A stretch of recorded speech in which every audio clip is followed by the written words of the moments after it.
Hey everyone, happy Wednesday. It's Susan at the Fossil Cartel coming to you live. I just wanted to share some updates with you. Finally got around to posting my pictures and videos on Facebook. Please take a look at it from my trip to the Sunstone mines. For some reason, when you have a business page, it looks like they don't let you make a gallery of videos, or maybe you can't anyway normally, so I had to post them individually, separately. So if you scroll down the page, you'll see all the videos. You could start from the first one, the one at the very end, and then work your way up, and you'll see all the info on it. It was a really fun trip. It was a family vacation, and I highly recommend, if you have kids, during the summer to go on a road trip rock hounding. It's a great activity. It's physical. You get to be out in nature, and also you wind up with some treasures at the end of all of that effort. So I highly recommend it. And we have a bunch of different books called Gem Trails of, or Rock Hounding in, of all the different states in the country. I'll grab a couple and show you.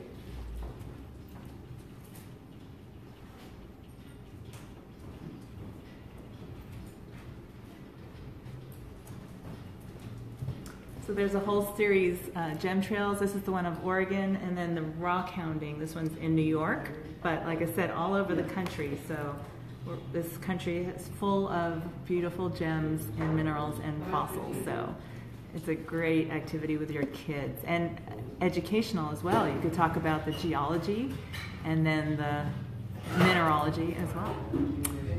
And let's see, so if you are planning on going to the Sunstone mines, again, I want to let you know that it's really hot down there. The mines open in May and close in October, so I would recommend going in May or October. Bring plenty of sunscreen and apply liberally and thoroughly. I got burnt down there. Bring shade. There's absolutely no shade down there whatsoever. It's all flat sagebrush. And you could either bring umbrellas or like an easy up canopy, something. You need some kind of shade. And what else? Let's see. Bring lots of water. Well, they have water down there, and they also have.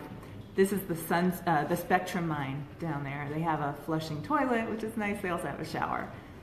So let's see. What else? Oh, there's no cell service unless you have Verizon. We have T-Mobile, so be prepared for that, which is actually a good thing if you have kids that never get off of their devices, like ours do. So it's a good break for them for that, as well as ourselves, right? And of course, we wound up getting some beautiful sunstones, which I'm going to put out today. I also got some Sunstone in matrix. This is the host rock that you sometimes find it in. The thing also is that it's interesting, the Sunstone is literally littered all over the ground. So immediately when I got out of the car and my family was putting up the tent, I started collecting just on the ground pockets full of sunstones. Now mind you, that's the low grade sunstone, and you have to pay for the better grade sunstones to dig those. But it's worth it because they're pretty anyway, even though they're low grade. So, and what else? So I also stopped in Madras. There's a show in Madras I do every summer, and I get a lot of our local material there.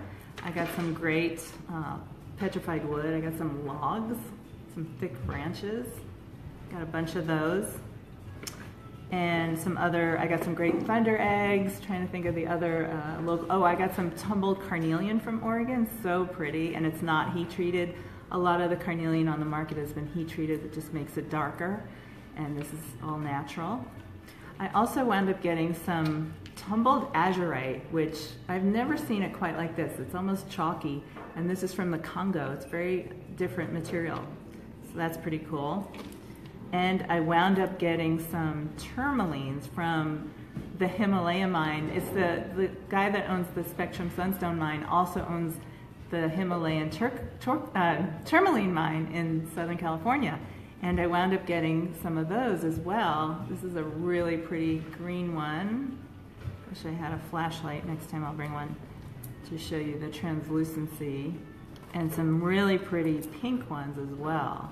Now these are pretty big. Most of them I got are smaller. But these are going on our website and on our Etsy shop as well, so stay tuned for those. And let's see. I also got some rough lapis. People ask me for rough lapis a lot, and this is the first time I've actually ever had it in the store. Some beautiful rough lapis. And I recently, just yesterday actually, I got some rough turquoise. This is from Zacatecas, Mexico, this beautiful colonial old Mexican town, city, small city. I know this guy, this Mexican miner. Hi, Efrain. And I got some rough turquoise from him. First time I've had this in the store too, and people ask us for that all the time. And I think that's it for now. So the other thing we did after we went to the Sunstone mine, since it's so far, by the way, it's like a 7-hour drive from Portland. It's in the southern part of the state, right near the border, kind of in the middle of the state, well, in the middle of the border between the coast and Nevada. We figured we'd stop in a couple other places as well, and we went to this place called Summer Lake, and there's a hot springs there, beautiful hot springs. And again, there's no shade there, but so we didn't camp right there. You could camp there, but we went up this little valley, canyon between the mountains up along this river, and it was beautiful, and there was lots of shade, and we camped right next to a river. And anyway, I highly recommend that place. The little camping area was near a town called Paisley, real close to Summer Lake. And I'm going to segue now into the fact that we just hired one of our newest employees. Her name is Summer Lake. Her first name is Summer, and her last name is Lake. So I thought that was super cool. And I want to introduce her to you, or you to her. Here's Summer. And I thought maybe I'd ask her something like, why do you like working here? I like to work here because I am presented the opportunity to teach people about things that they don't know, and teach people about energy that is inside of stones that sometimes people don't know about. What are some of your favorite rocks? Labradorite is my favorite, just because it comes in so many different colors and it's really soothing. Moldavite from Czech Republic, the green. I like all rocks. I think that's it. I really like ammonites when they're agatized and opalized at the same time. Mm-hmm. Me too. I love those too. And where were you working last? I was working at the Third Eye before I was working here. And I worked there for a year, and right before they closed, and I helped close that place down. Yeah, so in case you guys don't know, the Third Eye closed a couple of months ago or so? At the end of March. At the end of March. They were around for a long time. 26 on Hawthorne. They sold some rocks, but mostly kind of hippie gear. Yeah, it was like books and rocks and incense and jewelry, and then upstairs was a head shop, but I worked downstairs mostly. Yeah. Well, thanks, Summer. And I wanted to let you know that we won't be with you next week because I'm going to be at the Oregon Country Fair. Of course, the store will be open. Corbin, Summer, Maddie, and Avery will be here to help you.